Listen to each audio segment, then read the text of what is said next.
Hello my fellow weirdos, my name is Marie McWilliams and welcome back to my channel. For tonight's video we're going to be doing The Haunting of Hill House book versus the TV show.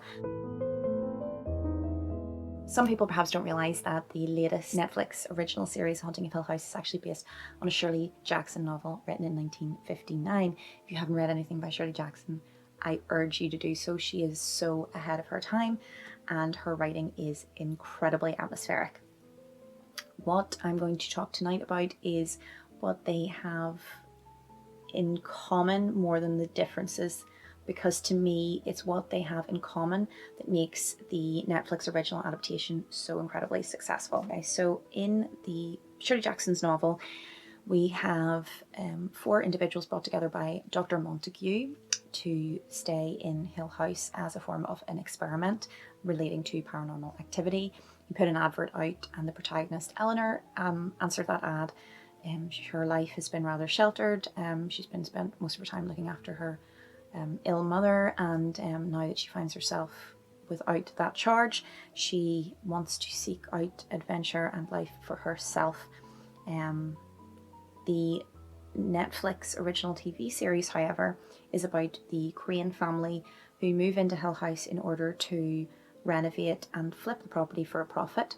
You have the mum and dad and 5 children, and there is paranormal activity which escalates until it culminates in tragedy. So on the surface, the television show and the book don't actually have that much in common. In fact, the book by Shirley Jackson actually has more in common with the adaptation starring Liam Neeson and Catherine Zeta-Jones called The Haunting. Do you remember that movie? I don't either. It's not great. Don't blame you. In the sense that it's a group of strangers brought together in order to form of experiment. Whereas the new one, dealing with a family who all know, love each other intimately, then it means that there is the opportunity to explore and delve into a whole new range of topics, like childhood traumas and the effect that that can have on adulthood, relationships with siblings, etc.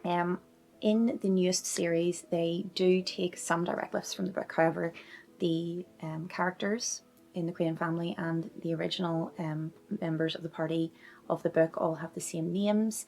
Obviously it all takes place in Hill House. We have the same housekeepers in the Dudleys, and we also have actual direct quotes lifted from the book. And it felt to me more like that was the writer and director's nod to Shirley Jackson's novel. It was their way of saying that they've read the source material, that they understand and respect it, and that whilst they're not following to a T, they want to represent it properly. It was like an homage to the book, and I really appreciated that as a fan. But as I said, I want to talk about what the two had in common more than anything, because to me, that is what made the Netflix adaptation such a successful book to television show adaptation. Both the book and the TV show have a slow building, foreboding dread. There are some sort of jumpy scares, but really those are few and far between. It's more about creating an atmosphere and a tone that leaves the reader or viewer ill at ease. And Mike Flanagan's Netflix original really perfectly managed to take that tone and atmosphere and sense of kind of uncomfortableness for the reader and translate that onto screen. Both the novel and the latest series explore mental health in their characters and the storyline and their eventual arcs. With the book, we have Eleanor, who, as a result of quite a sheltered life, is kind of mentally and emotionally fragile. With the TV adaptation, we have Theodora, the mother, who has issues and relating to her children, a fear of them being lost or hurt when they're outside of her sphere of control. We have Nell, who suffers with depression and grief after her husband dies. We have Luke, who struggles with addiction issues. And by exploring mental health while simultaneously kind of delving into the world of paranormal, you end up with this great sense where the reader / viewer isn't entirely sure what is real and what is in the characters' minds. And that is again, perfectly translated from the book. With the book, when we're following Eleanor, there are points where you're reading it and you're like, is she making this up? Or is this actually happening to her? Did the house pick her because she's vulnerable? Or is the house affecting her? That happens again with the TV show. And even though they're dealing with different issues in different times, it really translates well. I also like the way that that allows us to explore how ghosts don't have to be literal spirits or souls haunting you, that they can be more metaphorical or figurative. Luke isn't just haunted by literal ghosts that follow him around, he is haunted by his addiction. The eldest sister, Shirley, she is haunted by her decision to have an affair and the betrayal and the feelings that have come with that to her husband.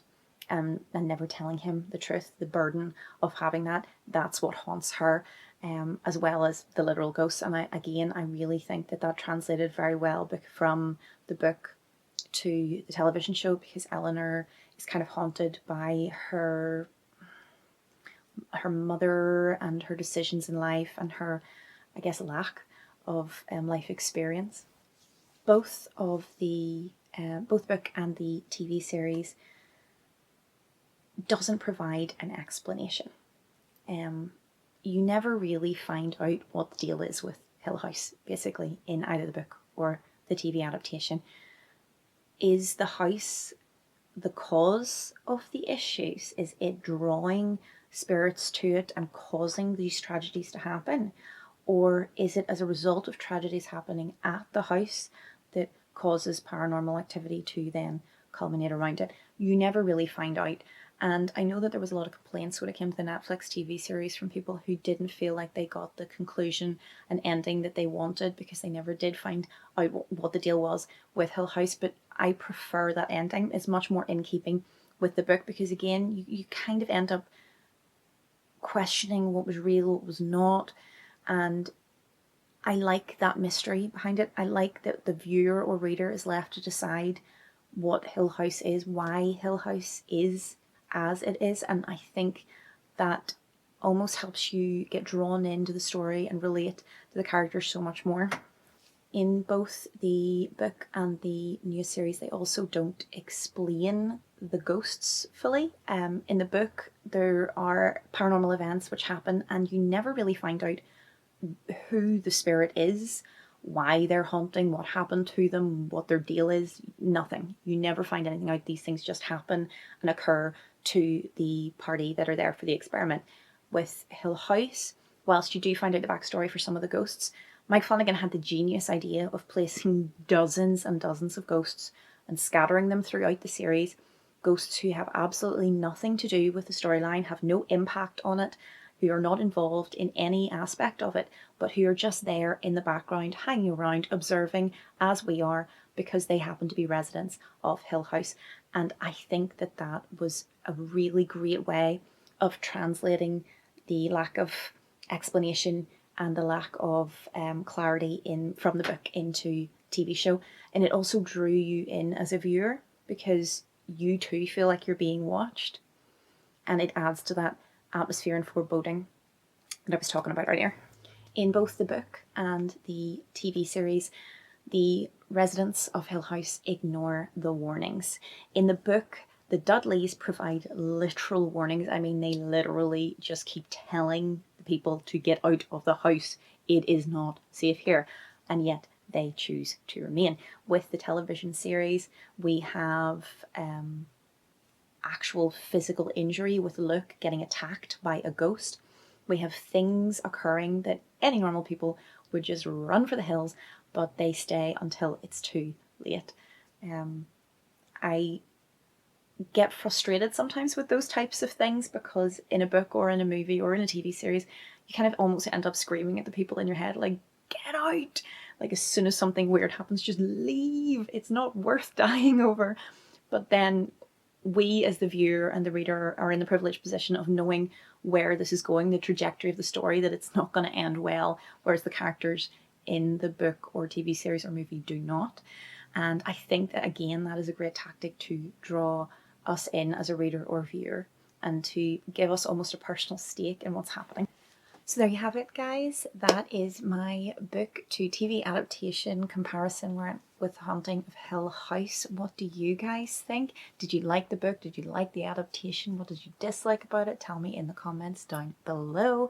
And definitely give this video a like if you thought it was interesting. Please subscribe to my channel because my self-esteem depends on the amount of subscribers I have, and don't forget to hit that bell icon so that you get a notification every time I post new content. But that's me for now, guys. Bye.